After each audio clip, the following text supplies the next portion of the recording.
Bismillahirrahmanirrahim. 5 kali sehari semalam pada masa yang telah ditentukan. Sembahyang diwajibkan kepada sekalian muslim yang baligh dan berkuasa. Ini diperintahkan oleh Allah. Kerjakan sembahyang dengan tetap dan akan sembahyang yang terlebih penting.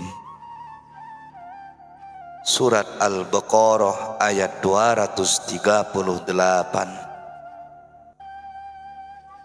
Sembahyang menurut peraturan agama atau rukun sembahyang terdiri daripada berdiri, membaca Quran, ruku, sujud, duduk, membaca dengan kedengaran beberapa doa. Pergerakan dan perbuatan ini melibatkan bagian-bagian tubuh. Pembacaan diucap dan didengar melibatkan panca indera dan deria adalah sembahyang diri zahir. Karena tindakan diri zahir ini dilakukan berulang-ulang, acap kali di dalam setiap 5 waktu sehari. Bagian pertama menurut perintah Allah, dirikanlah salat, adalah lebih dari 1. Bagian kedua, perintah Allah, terutamanya sembahyang pertengahan, merujuk kepada sembahyang hati. Karena hati berada di tengah-tengah pada kejadian manusia. Tujuan sembahyang ini adalah mendapatkan kesejahteraan pada hati. Hati berada di tengah-tengah antara kanan dengan kiri, antara hadapan dengan belakang, antara atas dengan bawah, antara kebaikan dengan keburukan. Hati adalah pusat, titik pengimbang, penengah. Nabi SAW bersabda,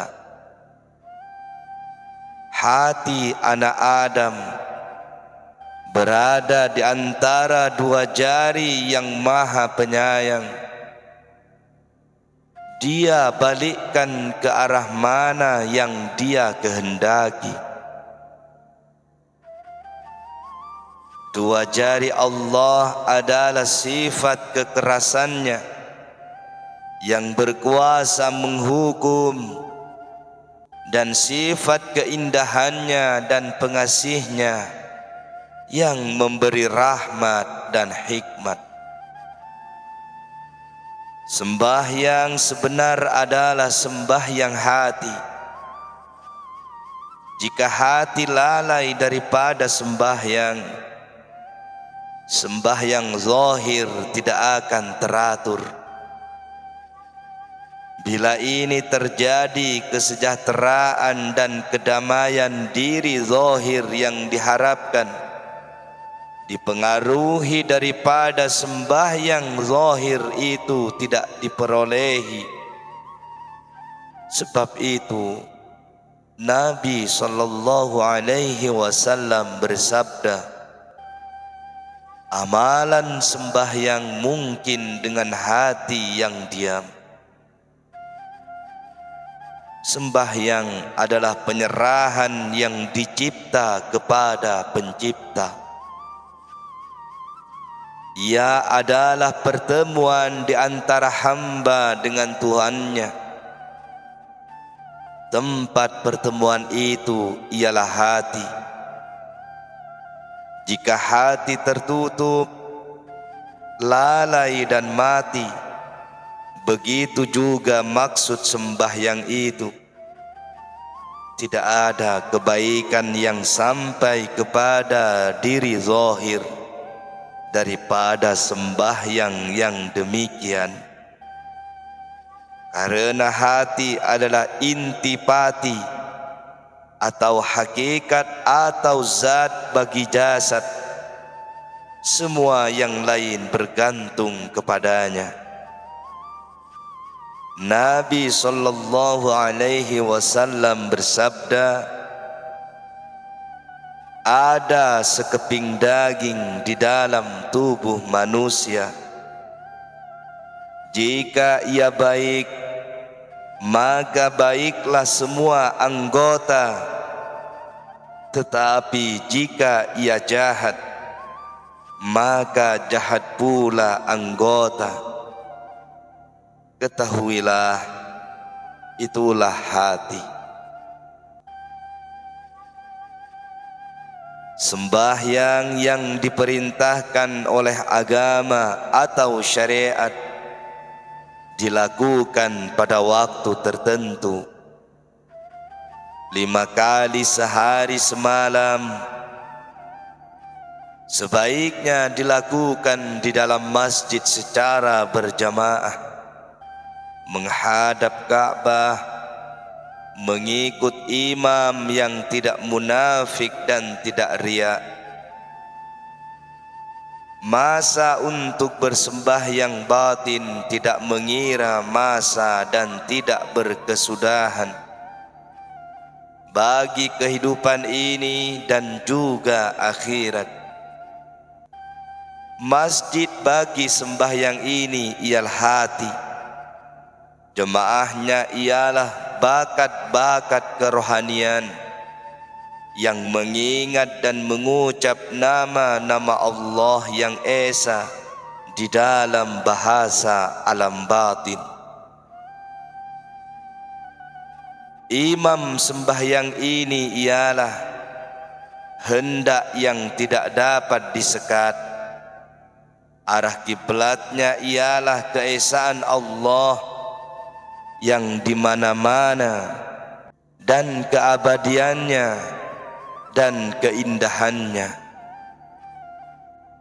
Hati yang sejati adalah yang boleh melakukan sembahyang yang demikian. Hati yang seperti ini tidak tidur dan tidak mati. Hati dan roh yang demikian berada di dalam sembahyang yang berterusan. Dan manusia yang memiliki hati yang demikian, samada dia dalam jaga atau tidur, senantiasa berbuat kebaktian. Sembahyang batin yang dilakukan oleh hati adalah keseluruhan kehidupannya. Tiada lagi bunyi bacaan, berdiri, ruku, sujud, atau duduk.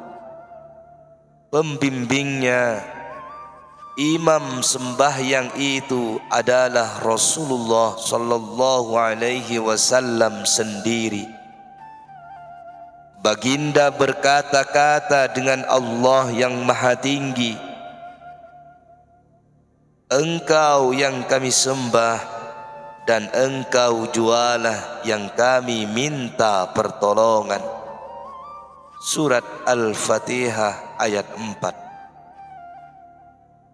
Ayat suci ini ditafsirkan sebagai tanda manusia sempurna yang melewati atau melepasi dari menjadi kosong, hilang kepada segala kebendaan, kepada suasana keesaan.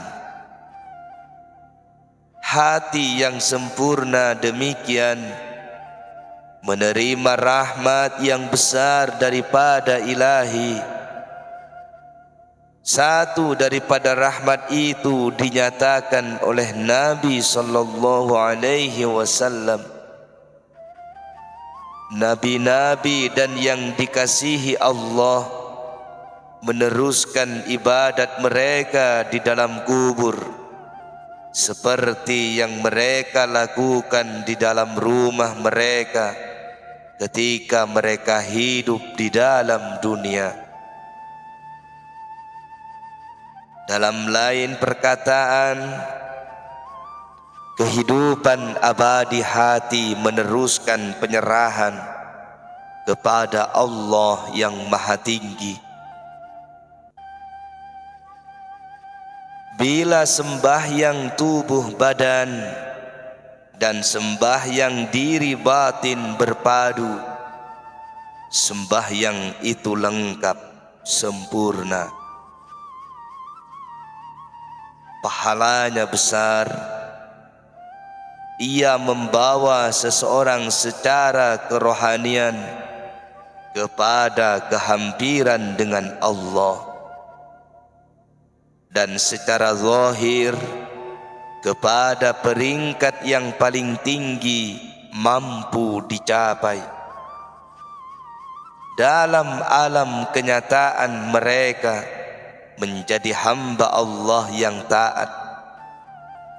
Suasana dalaman pula mereka adalah orang arif yang memperolehi ma'rifat sebenar tentang Allah.